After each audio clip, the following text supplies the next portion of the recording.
The hat is back. Let's fucking go. Destiny is all. Yeah.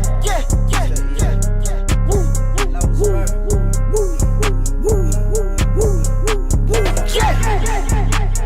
I came in with a new 40 Glock. What do, Bing Crew? It's your boy Savon Thomas back with another episode of Coffee and Comments. And today we're reviewing Season 3. I guess we're not reviewing, recapping Season 3 of The Last Kingdom.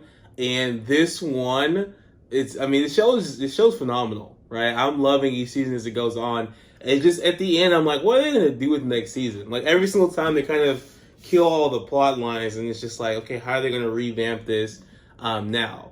And so Season 3 starts off really tough because they kill Gisela.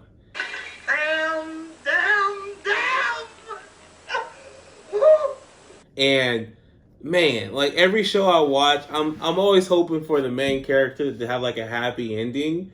Like maybe like something works out. I mean, Game of Thrones did the exact same thing. Like they can never just have a woman and her survive, or have a happy couple and them survive. They always have to just disrupt things. And that same thing with this show. Season 3 starts off with Gisela, Uhtred's wife, dying right off the bat from childbirth, right? And it's just like, dang, first Gisela dies. He doesn't get his first wife with the lady Mildred, didn't work out. Then what's-her-face dies in battle, Iseult.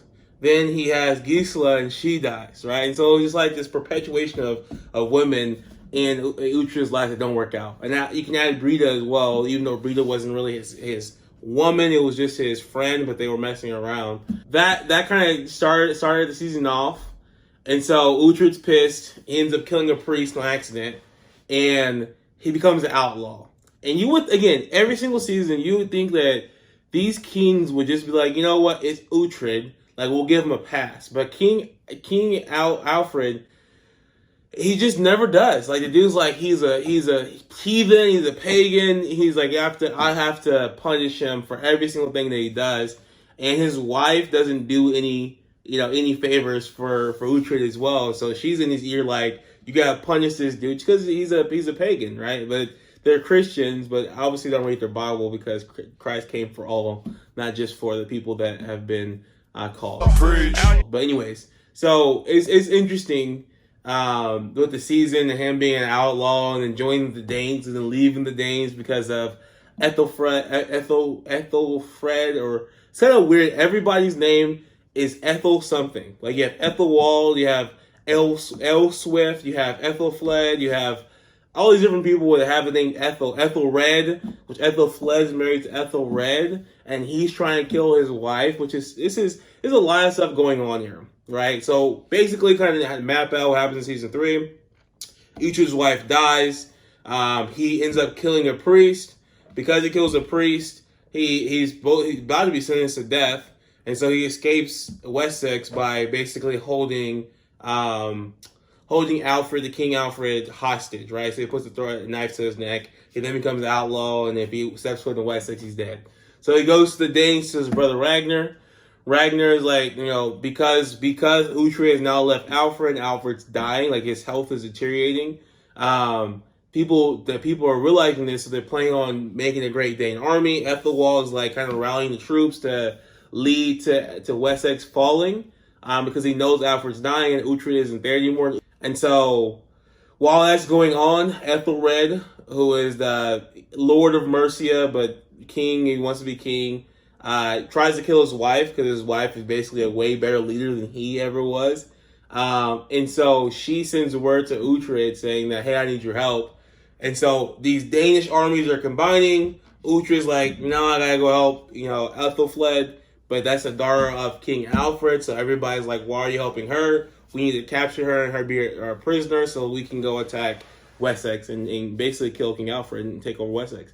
And so he's like, nah, I have a promise, I have my word. Uhtred's a stand-up dude. Like he does some things kind of wild, but if he gives you his word, do stick to it. Like he gave Ethelfled his word, he gave Alfred his word, he gave his brother his word, and the dude has not gone back on it except for one time when he had to flee Wessex because Alfred gave him a terrible, terrible deal. No! Why you do that? That's my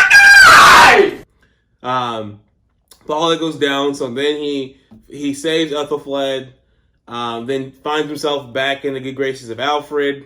The season ends with a battle that happens that he's fighting for the Saxons against the Danes again. His brother Ragnar is dead, where Brida's fighting on the other side. It's kind of weird how that works. And then so that he can go between like parties. Like, I'm with the Danes one day, I'm with the Saxons one day, I'm fighting against the Danes, but then they accept me into their camp.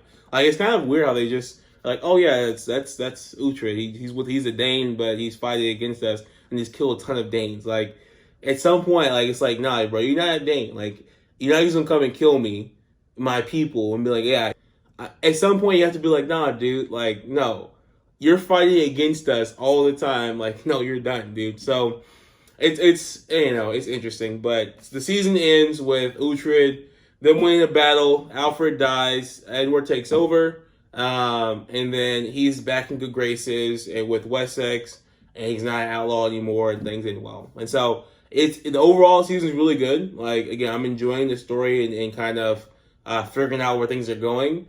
I get excited, man, every time he's like, destiny is all. I'm like, destiny is freaking all, dude. That's all we want is destiny, just fate, destiny, God.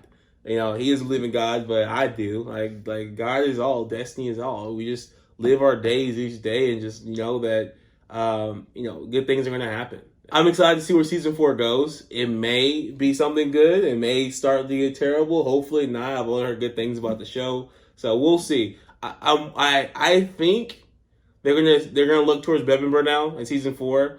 I feel like season 5 will be that one, but I think season 4 is gonna do that, and I don't know if they're gonna do season 5, but I think it's time to go north because there's nothing else for him. Like, he can stay in Wessex and try to fight the Danes, right? Which that probably is gonna happen too. But I mean, there's just a big plot hole of where has Bebbanburg been? Like, they've introduced Bebbanburg back into the storyline a couple of times, but then they've left. So it's like, when is he actually going to go north and fight Bebbanburg? Now, he needs an army because his uncle has plenty of men, but it's like, when those men also fight for Uhtred because they know he's a true Elderman. But who knows? We'll find out more. You guys will see my next react video when I finish the series, or not finish the series, watch the next season 4. But thanks for tuning into this video, another episode of Coffee and Comments. Nothing to lose, I was starving from the start. Me, not the same cat driving Jaguars.